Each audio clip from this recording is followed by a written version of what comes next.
بسم اللہ الرحمن الرحیم 30 پارے مجموعہ صلاۃ الرسول کے بانی حضرت خواجہ عبدالرحمن چھوروی کے لگائے ہوئے پودے دارالعلوم اسلامیہ رحمانیہ کے آج 122 سال ہو گئے۔ 22 فروری 2023 دارالعلوم اسلامیہ رحمانیہ کے 122ویں دستار فضیلت تقسیم اسناد کے موقع پر روح پرور مناظر دیکھنے کو ملے۔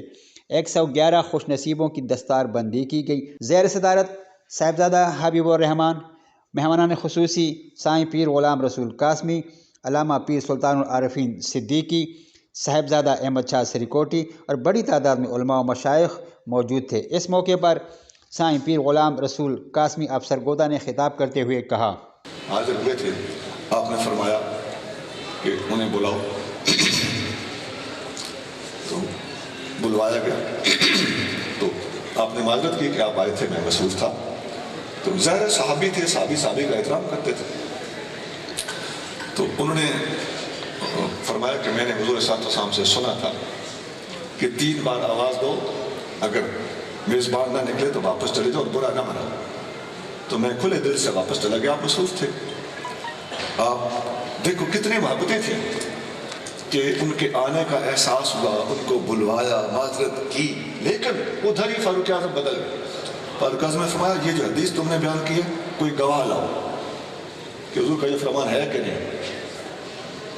ہم لحاظوں میں پھنس جاتے ہیں، لیکن تحقیق والے حق کا دامن نہیں چھوڑتے۔ یقول الحق ولو کان مرا، عمر حق بولتا ہے خواہ کڑوا ہو۔ وہ گئے اور انصاری تو ایک دو تو کیا بہت سارے صحابہ نے کہا کہ ہم نے یہ بار بار سنی ہے، فاروق اعظم کے پاس ایک بچہ بھیج دیا، یہ بچہ ہی لے جو ہمیں تو سب کو نہیں ساتھ۔ انہوں نے جا کے کلیئر کیا تو آپ نے کہا بالکل ٹھیک ہے۔ تو یہ حدیث کو بیان کرنا اور سند سے بیان کرنا اور تحقیق سے تسلیم کرنا، اس کے اوپر ہمارے پاس بہت زیادہ دلائل موجود ہیں۔ حضرت انس بن مالک رضی اللہ تعالیٰ عنہ، جامع ترمذی میں آپ کا فرمان موجود ہے۔ آپ حضرت ثابت بن اسلم بنانی کے استاد ہیں۔ حضرت انس بن مالک آپ کو پتہ ہے کہ یہ بصرہ میں شفٹ ہو گئے تھے، اور بصرہ میں حضرت حسن بصری نے ان سے سب سے زیادہ پڑھا۔ ثابت بن اسلم بنانی نے 40 سال تک انس بن مالک سے پڑھا، اور حضرت انس بن مالک کی رہائشگاہ کا نام ہے زاویہ، اور زاویہ کا معنی ہوتا ہے آستانہ۔ زاویہ آستانے کو نہیں کہتے ویسے لغت میں، زاویہ کا معنی ہوتا ہے موڑ، چوک، ٹرننگ پوائنٹ۔ تو موڑ میں رہتے۔ آج کل جو آستانے کو زاویہ کہا جا رہا ہے نا، اس کی اصل ڈھونڈنی ہو تو انس بن مالک کی اس رہائشگاہ کے علاوہ آپ کو حدیثوں میں کہیں نہیں ملے گی۔ انس بن مالک رضی اللہ تعالیٰ عنہ کی رہائشگاہ زاویہ ہے، اور وہاں سے حسن بصری نے فیض پایا اسے۔ آپ آخری عمر میں کہتے تھے میں ضعیف العمر ہو گیا ہوں، میں نے حسن بصری کو اتنا کچھ سکھا دیا ہے کہ لوگوں اب اس کے پاس جا کے مسائل پوچھا کرو۔ حضرت حسن بصری نے بہت لوگوں سے فیض پایا۔ اچھا، وہ جو سلسلے مرتب کیے جاتے ہیں اس میں ہوتا ہے کہ ایک ہستی نے 1000 مشائخ سے فیض لیا، تو ان میں جو افضل ترین ہوتا تھا تو ایک کا نام لے لیا جاتا تھا، تو ایک الگ ایشو ہے، لیکن ان کے پاس فیض پتہ نہیں جب زیادہ عرصہ پتہ نہیں کس کس کے پاس رہے ہوتے تھے۔ حسن بصری امام حسن بن علی بن ابی طالب رضی اللہ تعالیٰ عنہ سے بھی فیض لیا ہے۔ باقاعدہ ان کے ساتھ خط و کتابت، کشف المحجوب کے شروع میں پہلا خط ہی حسن بصری کا امام حسن کو ہے، اور ان کا جواب کشف المحجوب کے آغاز میں دیا ہوا ہے۔ یہ وہاں سے بھی فیض یافتہ ہے۔ تو متعدد مشائخ سے فیض پانا، لیکن سلسلہ مرتب کرتے وقت اب 1000 نام لکھنا تو وہ تو بڑا مشکل تھا، تو ایک ہستی کا نام لے دیا گیا۔ یہ پوری تحقیق کے ساتھ میں نے بات کر دی ہے، انشاءاللہ اس پر انگلی کو نہیں اٹھا سکے، کیونکہ نفی نہیں کی جا رہی بلکہ وسعت بتائی جا رہی ہے۔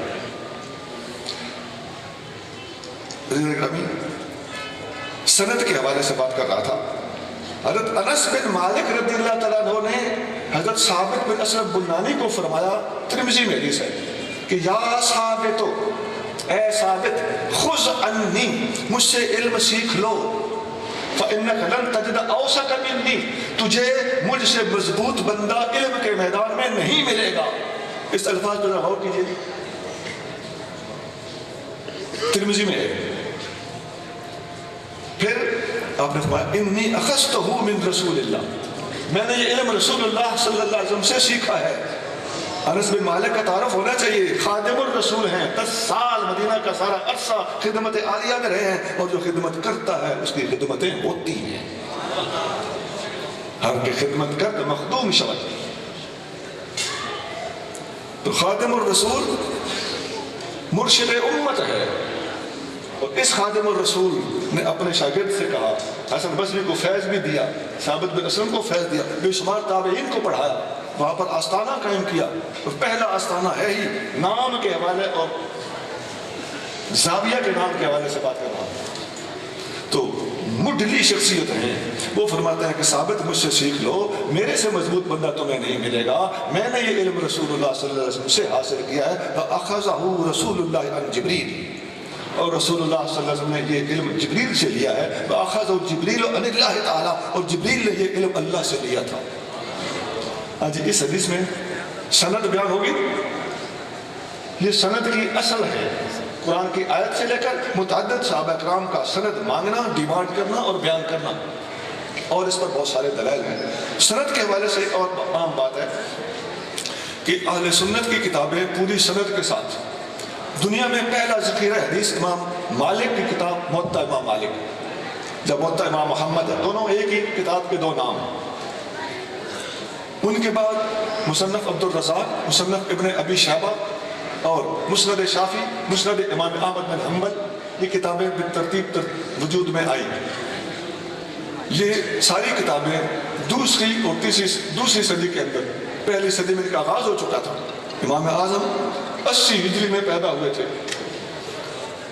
اور اسی وقت سے پیدا ہونے کے 16 سال بعد آپ پہلی حدیث روایت کرتے ہوئے نظر آتے ہیں عبداللہ بن حارث جز الزبیدی سے.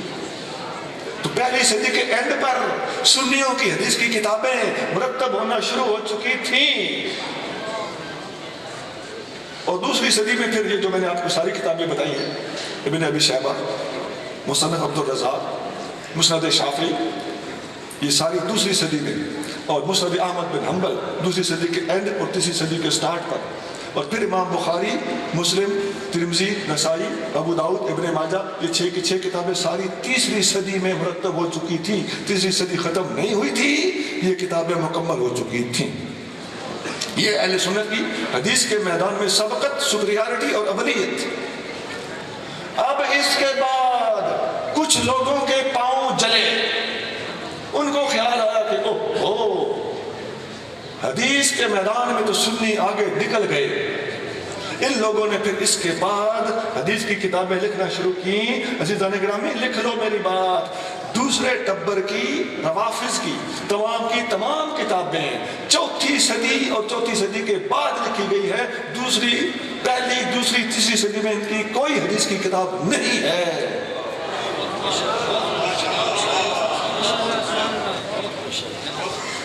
اور کیسے حضور تک پہنچتے, 300-400 سال کا خلا کیسے پر کرتے. اصول کافی کے بالکل شروع میں پرانے چھاپے کا صفحہ نمبر 10 ہے, نئے چھاپے کا صفحہ نمبر 2 ہے. مقدمے کے اندر لکھا ہوا ہے کہ امام جعفر صادق رضی اللہ تعالیٰ عنہ نے فرمایا, بقول ان کے, انہوں نے کوئی نہیں فرمایا ہوگا,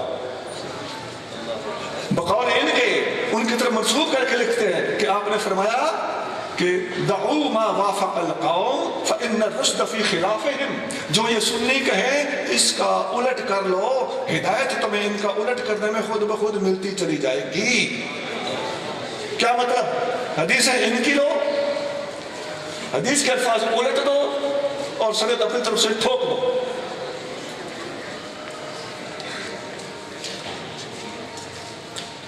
ایک عجیب بات کروں, سیدنا علی مرتضیٰ رضی اللہ تعالیٰ عنہ سے حدیثیں روایت کرنا.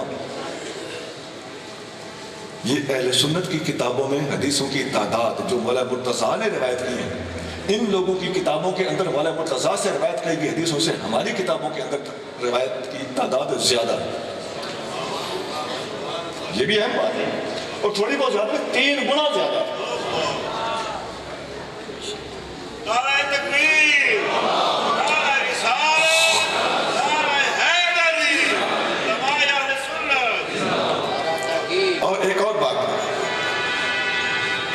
ایک کتاب ہے نہج البلاغہ، اس کی تو سند ہے ہی کوئی نہیں، ایک روایت بھی اس کتاب کے اندر سند کے ساتھ، سند کا صحیح یا غیر صحیح ہونا الگ بات ہے، سند ہے ہی کوئی نہ۔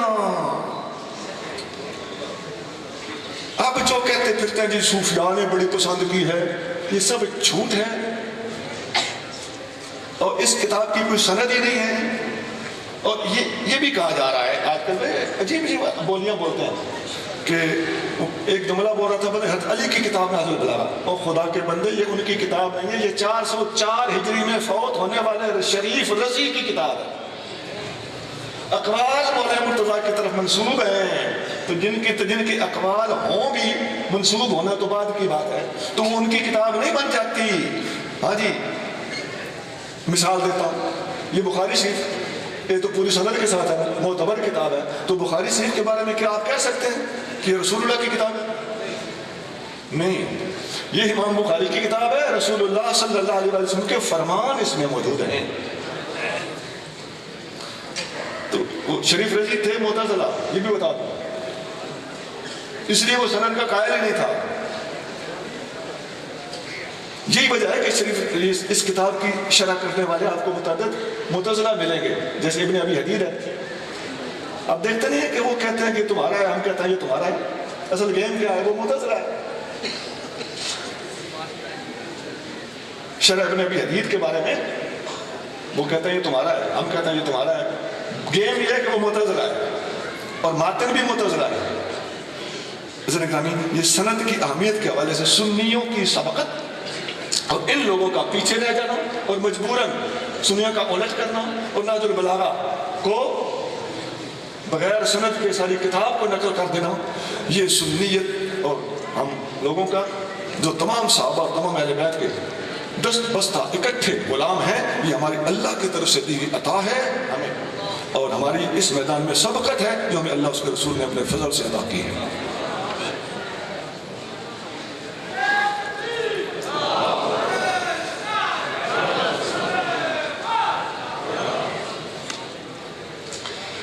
اچھا جی، اس میں جو 4 ہستیاں ہیں ان کے بعد حضرت ابو ہریرہ تک یہ سند پہنچتی ہے کہ انہوں نے یہ حدیث بیان کی۔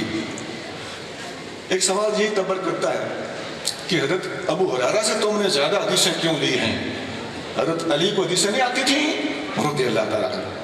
جناب بالکل آتی تھیں، وہ ابو ہریرہ سے بڑے عالم تھے، اس میں کوئی شک نہیں۔ اب حدیثیں زیادہ روایت کرنے میں راز کیا تھا؟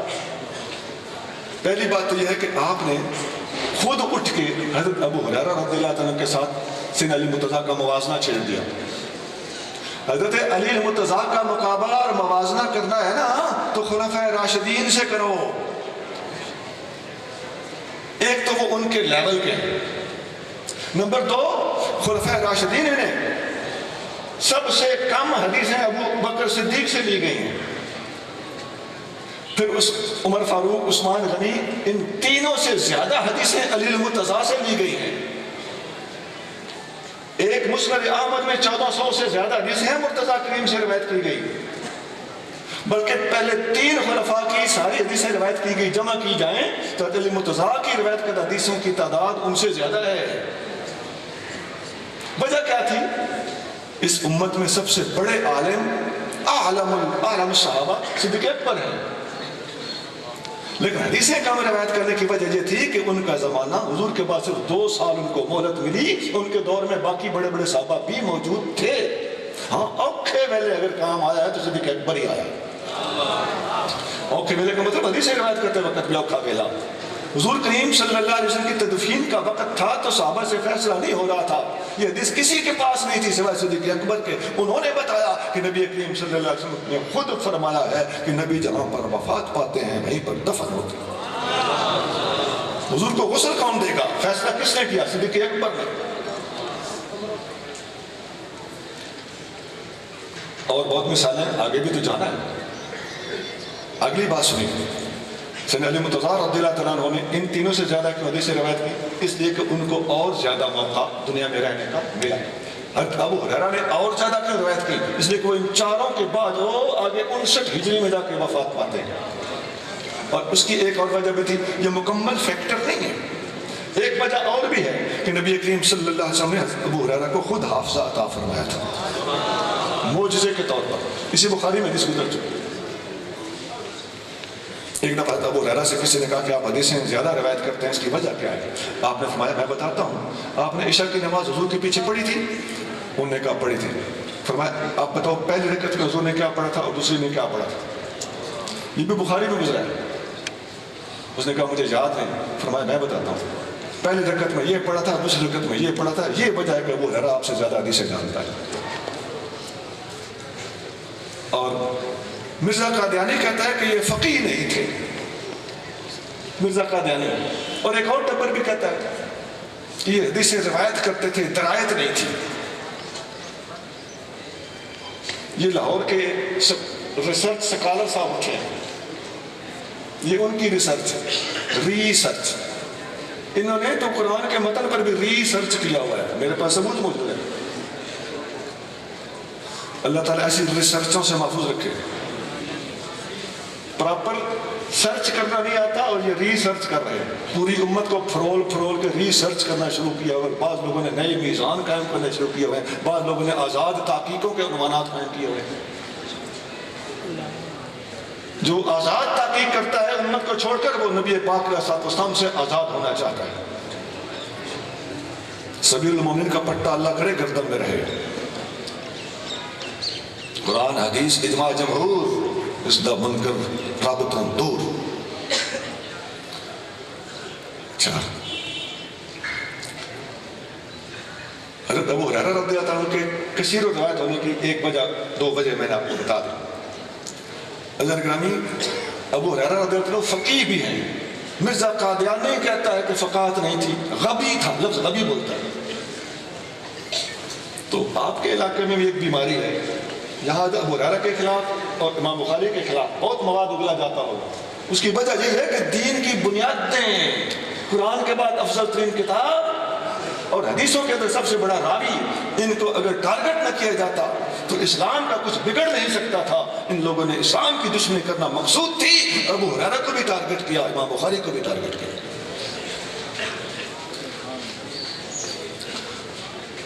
حضرت ابو ہریرہ مدینہ کے گورنر رہے ہیں، یہ بھی بچے پڑھ کے آئے بخاری میں۔ مدینہ کا گورنر رہنا بخاری میں ہے، اور گورنر فقیہ نہیں ہوتا، گورنر چیف جسٹس ہوتا تھا۔ حضرت ابو ہریرہ آپ نے پڑھا ہوگا، اماں عائشہ صدیقہ کا جنازہ حضرت ابو ہریرہ نے پڑھایا۔ بوجھو کیوں پڑھایا؟ اس لیے کہ آپ اس وقت مدینہ کے گورنر تھے، اور اتنی فقاہت ہے کہ آپ آیت پڑھتے ہیں نا، خدا کی قسم حدیث بیان کر کے جب آیت کوٹ کرتے ہیں کہ فقرؤوا ان شئتم، حضور کا یہ فرمانا ہے اگر چاہو تو قرآن پڑھ لو۔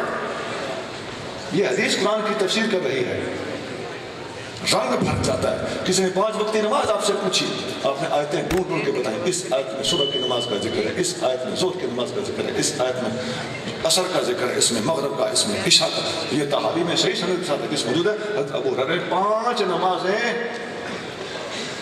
قرآن میں ثابت کی ہیں، تو کہتا ہے فقیر نہیں تھا۔ تو مرزا قادیانی اور یہ لوگ اس موضوع پر متفق ہیں، اور پہنچی وہیں پہ خاک جہاں کا خمیر تھا۔ یہ اختصار کے ساتھ 2 باتیں ہو گئی، ایک حدیث کا باب، دوسرا اس حدیث کی سند، اور تیسرا ہے اس حدیث کا متن۔ اب آسان گفتگو شروع ہونے والی ہے۔ عن ابی ہریرہ رضی اللہ تعالی عنہ قال قال النبی صلی اللہ علیہ وسلم، حضرت ابو ہریرہ رضی اللہ تعالیٰ روایت کرتے ہیں کہ نبی کریم صلی اللہ علیہ وسلم نے فرمایا۔ یہاں ایک معذرت کے ساتھ چیز، ایک عوامی اصلاح بھی کر لوں۔